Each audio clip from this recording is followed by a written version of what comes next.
हाँ ये ना भाई साहब दे कागज, थोड़ा ये फोटो भी ले लेंगे ऐसे। गलत वापिस दें आपको, जैसा कहें वैसा करो, जैसे आप चाहें।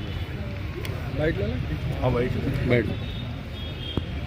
आज किस मुद्दे पर आप ज्ञापन दे रहे हैं? जिस प्रकार SIR के माध्यम से पूरे राजस्थान में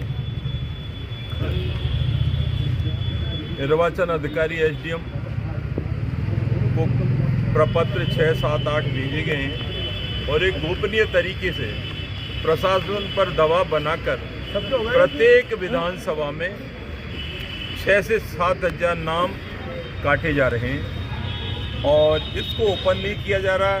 हमने अधिकारियों से बात की, कर्मचारियों से बात की और बंद कमरे में SDM के यहाँ बुला करके और ज़बरदस्ती नाम काटे जा रहे हैं। और आपने भी, आपके भास्कर में भी आज की खबर है, राजस्थान पत्रिका में भी खबर है कि नाम काटने का जो प्रपत्र आए, सबसे ज़्यादा BJP के BLA या BJP के पदाधिकारियों ने नाम काटने के दिए। और जहाँ जहाँ पर जो हमने पता किया, जहाँ पर विधानसभा में जो चुनाव हुए, कांग्रेस के वोट उस बूथ पर ज़्यादा पड़े, लोकसभा में जहाँ जिस बूथ पर कांग्रेस के वोट ज़्यादा पड़े, वहाँ पर इनका टारगेट है कि 200 से 300 नाम कांग्रेस जो विचारधारा के लोग हैं उनके नाम को काटा जाए।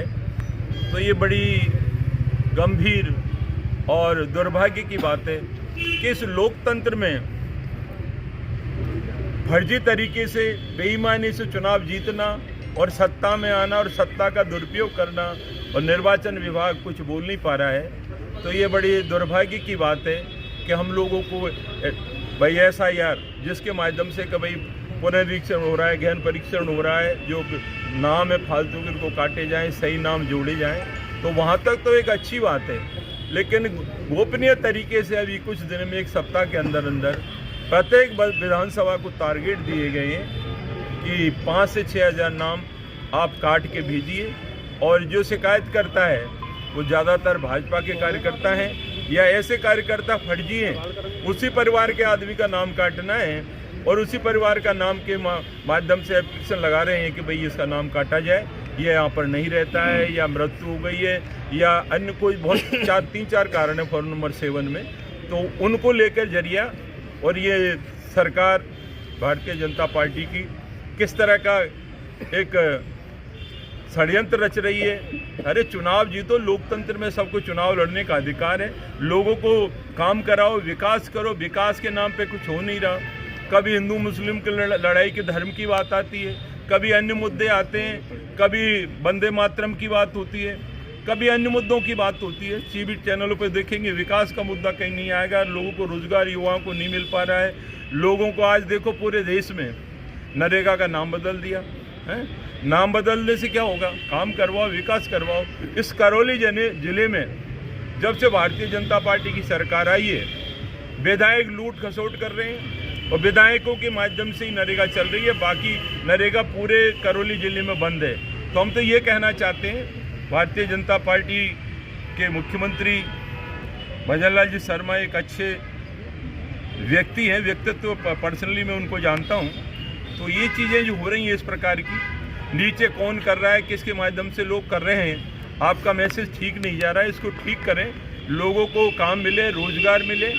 और ये जो जिस तरह विशेष परीक्षण के नाम पर, निरीक्षण के नाम पर आप ये SIR के माध्यम से नाम काट रहे हैं, इस पर रोक लगाई जाए। और निर्वाचन अधिकारी लोकतंत्र में स्वतंत्र होता है, लेकिन स्वतंत्रता अब छिन गई है। जैसे भारतीय जनता पार्टी ने पहले इस देश में सबसे पहले नोटबंदी आई थी, नोटबंदी के माध्यम से क्या स्थिति बनी लोगों की, आज क्या स्थिति है नोटबंदी से? लोगों को रोजगार छिन गए और बहुत लोग पीछे चले गए, विकास बहुत पीछे चला गया। इसी तरह हमारी जो परिसंपत्तियां थी, चाहे आपकी एयर इंडिया की बात करें, BSNL की बात करें और जितनी रेलवे की बात करें, हमारी संपत्तियां थी जिस सरकार को रेवेन्यू मिलती थी, उनका निजीकरण कर दिया। अडानी अंबानी आ गए पूरे देश में, उन्होंने अपना रिजर्व फॉरेस्ट बना लिया। तो आजकल सरकार भारतीय जनता पार्टी की नहीं, अडानी अंबानी की सरकार चल रही है, अच्छे धन्ना सेठों की सरकार चल रही है। गरीब आदमी को न्याय नहीं मिल रहा है और स्थिति ये हो गई है कि विकास को भूल गए हैं लोग। अब तो बस एक दूसरे को लड़ाने का प्रयास हो, लोगों को बहकाने का, झूठ बोलकर राज करने का, और अब एक नया तरीका ढूंढा है कि बेईमानी से राज करो। वोट पता लग गया उनको, वोट लोग नहीं देंगे, विकास नहीं करा पा रहे हैं। जो उनको झूठे वायदे किए विधानसभा के चुनाव में, वो काम धरातल पे नहीं हो रहे हैं, सिर्फ झूठी घोषणा हो रही है, झूठी बात हो रही है। तो हम तो यही कहना चाहते हैं माननीय